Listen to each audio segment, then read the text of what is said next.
इतिहास के अधिकांश हिस्से के लिए उम्र बढ़ने का एक अपेक्षाकृत पूर्वानुमानित पैटर्न था। लोगों को उम्मीद थी कि जैसे जैसे साल बीतेंगे, शरीर धीरे धीरे कमजोर होगा और अवसर अधिक सीमित हो जाएंगे। लेकिन उम्र बढ़ने का भविष्य पिछले पीढ़ियों के अनुभव से बहुत अलग हो सकता है। चिकित्सा, प्रौद्योगिकी और वैज्ञानिक अनुसंधान में प्रगति इस प्रक्रिया को समझने के तरीके को बदल रही है।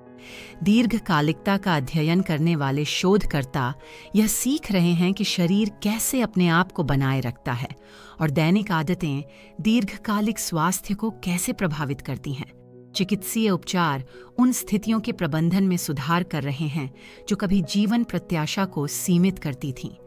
प्रौद्योगिकी भी एक महत्वपूर्ण भूमिका निभा रही है। संचार उपकरण लोगों को दूरी की परवाह किए बिना परिवार और दोस्तों के साथ जुड़े रहने की अनुमति देते हैं। जानकारी तक पहुंच का मतलब है कि आज के वरिष्ठ नागरिक स्वास्थ्य, पोषण और जीवन शैली की आदतों के बारे में सीख सकते हैं जो कल्याण का समर्थन करती हैं।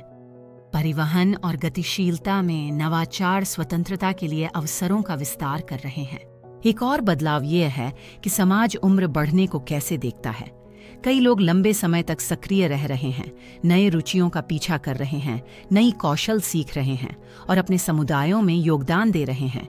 जीवन के अंतिम दशकों में भी, जिसे हम अब बुजुर्गता कहते हैं, वह जीवन का एक ऐसा चरण बनता जा रहा है जिसमें अपनी संभावनाएं हैं।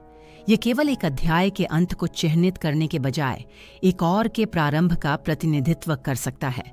बेशक उम्र बढ़ने के साथ हमेशा चुनौतियां आती हैं, लेकिन ज्ञान, चिकित्सा प्रगति और सामाजिक परिवर्तन का संयोजन ऐसे अवसर पैदा कर रहा है जो पिछले पीढ़ियों ने शायद ही अनुभव किए हैं।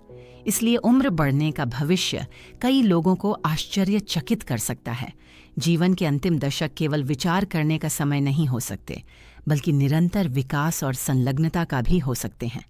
यदि यह जानकारी आपके लिए सहायक रही तो इस वीडियो को 10 लोगों के साथ साझा करें। आप कभी नहीं जानते कि किसे इसे सुनने की आवश्यकता हो सकती है। अगला, हम आपको हमारे आचार संहिता को पढ़ने के लिए आमंत्रित करते हैं ताकि आप समझ सकें कि हम जो कुछ भी करते हैं उसके पीछे के सिद्धांत क्या हैं।